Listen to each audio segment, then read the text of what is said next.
Hello everyone, welcome again. Today we are going to start a new topic that is hydrides of group 15 elements. तो hydrides क्या होते हैं? Hydrides are the binary compounds of hydrogen. तो इस video में हम पढ़ेंगे characteristics of hydrides. तो आइए चलते हैं कंप्यूटर स्क्रीन पर. Hydrides of group 15 elements. General formula of hydrides of group 15 elements is MH3, where M is central atom and H is hydrogen atom. That is ammonia, phosphine, arsine, stilbene and bismuthine. ये 5 hydrides हैं group 15 elements के. Characteristics of hydrides. Thermal stability. As we move down the group, the thermal stability of hydride decreases. जब हम top to bottom move करते हैं in the periodic table, तो group में जो होता है हाइड्राइड्स की स्टेबिलिटी डिक्रीज करती है. ग्रुप 15 एलिमेंट्स के टॉप टू बॉटम मूव करते हैं तो size of central atom increase करता है, जिसकी वजह से इलेक्ट्रॉन एक्टिविटी डिक्रीज करती है.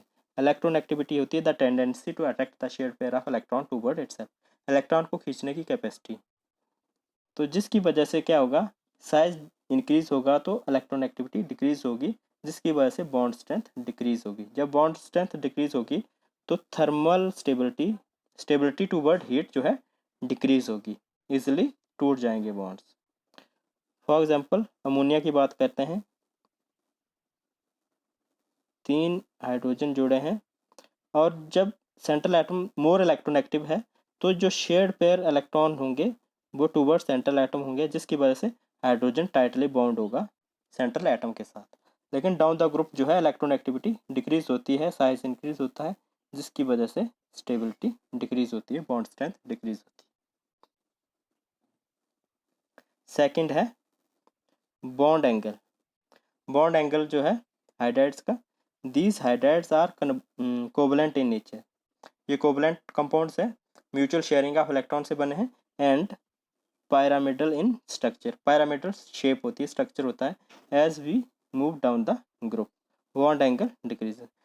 डाउन द ग्रुप मूव करते हैं तो बॉन्ड एंगल भी डिक्रीज करता है in a group.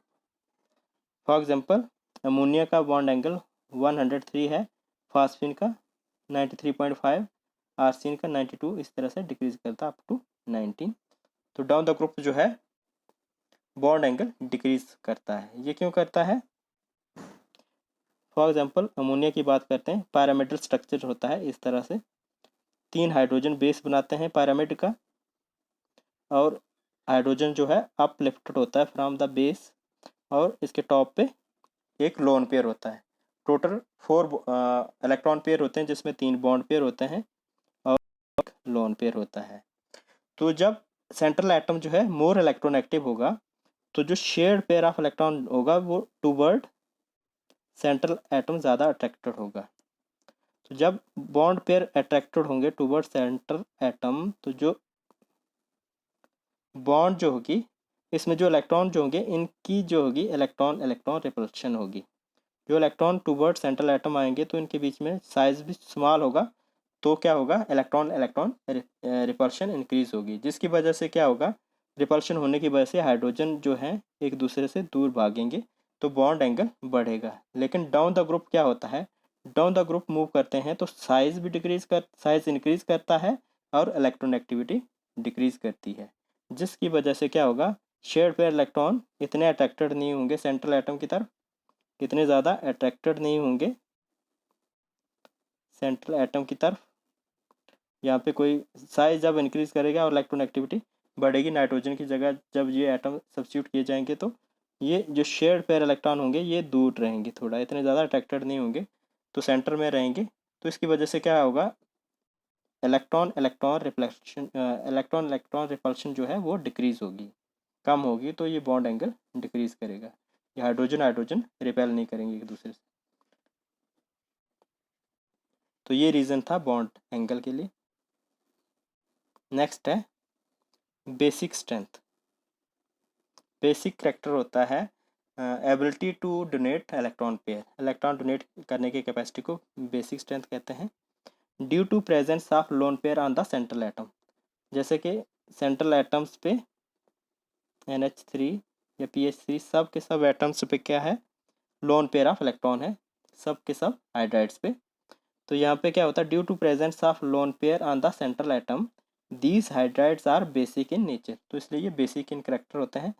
Down the group basic strength decreases, तो बेसिक स्ट्रेंथ भी डाउन द ग्रुप डिक्रीज करती है। वो क्यों करती है? क्योंकि साइज इंक्रीज करता है down the group, arsenics, antimony and bismuth. तो डाउन द ग्रुप जो है साइज डिक्रीज करता है, साइज डिक्रीज करता है, साइज डिक्रीज करता है, जिसकी वजह से क्या होता है, डेंसिटी ऑफ इलेक्ट्रॉन पेयर जो लोन पेयर अवेलेबल होगा, जैसे फॉर एग्जांपल नाइट्रोजन पे लोन पेयर अवेलेबल है, तो इसकी डेंसिटी जो है डिक्रीज करती है डाउन द ग्रुप, क्योंकि साइज बढ़ता है। तो जितनी कम डेंसिटी होगी इलेक्ट्रॉन क्लाउड की ऑन द सेंट्रल एटम, उतना ही वो वीकली डोनेट कर पाएगा, उसकी कैपेसिटी टू डोनेट इलेक्ट्रॉन जो है डिक्रीज करेगी। इसलिए down the group basic strength भी डिक्रीज करती है। नेक्स्ट है रिड्यूसिंग करेक्टर। रिड्यूसिंग करेक्टर होता है to give hydrogen atom, hydrogen atom देने की कैपेसिटी को रिड्यूसिंग करेक्टर कहते हैं। As we move down the group reducing character of this hydride increase. तो जब किसी भी रिएक्शन में जो हाइड्रोजन देते हैं तो उस करेक्टर को बोलते हैं रिड्यूसिंग करेक्टर। तो इन हाइड्राइड्स की down the group reducing character increase करता है, मीन इजिली हाइड्रोजन ये डोनेट कर सकते हैं। क्यों? क्योंकि डाउन द ग्रुप जो है साइज जो है वो इंक्रीज करेगा, तो इलेक्ट्रॉन एक्टिविटी डिक्रीज करेगी और बॉन्ड स्ट्रेंथ जो है वो भी डिक्रीज करेगी। तो बॉन्ड स्ट्रेंथ डिक्रीज करेगी, वीक हो जाएगी बॉन्ड स्ट्रेंथ, तो उससे क्या होगा, हाइड्रोजन इजिली डिसोशिएट हो जाएगा सेंट्रल एटम से, इजिली डिसोशिएट हो जाएगा। तो वो क्या होगा, गुड रिड्यूसिंग एटम एलिमेंट होगा, एलिमेंट नहीं सॉरी मॉलिक्यूल होगा, जो इजिली हाइड्रोजन एटम दे पाएगा इन हाइड्राइड्स में से।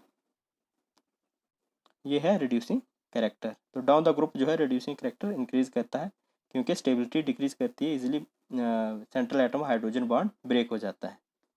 तो ये था रिड्यूसिंग कैरेक्टर। नेक्स्ट है melting and boiling points of hydrides.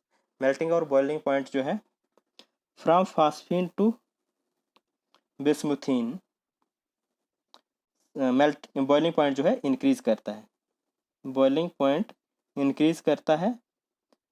लेकिन नाइट जो अमोनिया है ये यहाँ पे होना चाहिए था स्टार्ट में, लेकिन इसकी सबसे ज़्यादा इसका सबसे ज़्यादा बॉइलिंग पॉइंट होता है अमोनिया का। ये क्यों होता है? The abnormally high boiling, the abnormally high लिखना था यहाँ पे, high boiling point of ammonia is due to hydrogen bonding. Ammonia का एबनॉर्मली हाईएस्ट बॉइलिंग पॉइंट क्यों है? क्योंकि इसमें हाइड्रोजन बॉन्डिंग होती है। हाइड्रोजन बॉन्डिंग जो है स्ट्रॉन्ग अट्रैक्शन है between the molecules. As we move down the group, as we move down the group the weak van Waals forces of attraction in hydride increase. बाकियों के case में down the group जब हम move करते हैं तो week van Waals forces होती है, क्योंकि हाइड्रोजन बॉन्ड स्ट्रॉन्ग है as compare to weak van Waals force, तो इसलिए ये डोमिनेट कर जाता। तो अमोनिया जो है सबसे ज़्यादा स्ट्रॉन्ग बॉइलिंग पॉइंट शो करता है। इसमें मॉलिक्यूल ज़्यादा देर तक एसोसिएटेड रहते हैं और ज़्यादा एनर्जी चाहिए होगी हाइड्रोजन बॉन्ड को रिमूव करने के लिए, तोड़ने के लिए, as compare to weak van Waals forces. तो इन बाकी के केसेस में वीक वैन वाल फोर्सेस होती है, लेकिन अमोनिया के केस में हाइड्रोजन बॉन्ड होती है। तो वीक वैन वाल फोर्स को रिमूव करने के लिए बहुत कम एनर्जी चाहिए। तो डाउन द ग्रुप जो है वीक वैन वाल फोर्सेस जो है इनकी अट्रैक्शन बढ़ती है विद इंक्रीज इन साइज। तो साइज इंक्रीज करता है डाउन द ग्रुप, तो साइज इंक्रीज करने की वजह से वीक वैन वाल फोर्सेस जो है बढ़ती हैं। तो जब फोर्सेस ये बढ़ेंगी तो उसके हिसाब से जो होगा उनका बॉइलिंग पॉइंट भी बढ़ता जाएगा, लेकिन उतना ज़्यादा नहीं बढ़ेगा जितना हाइड्रोजन बॉन्डिंग से बढ़ेगा, इसलिए अमोनिया का बॉइलिंग पॉइंट सबसे ज़्यादा होता है। तो ये थी characteristics of hydrides of group 15 elements. Thank you.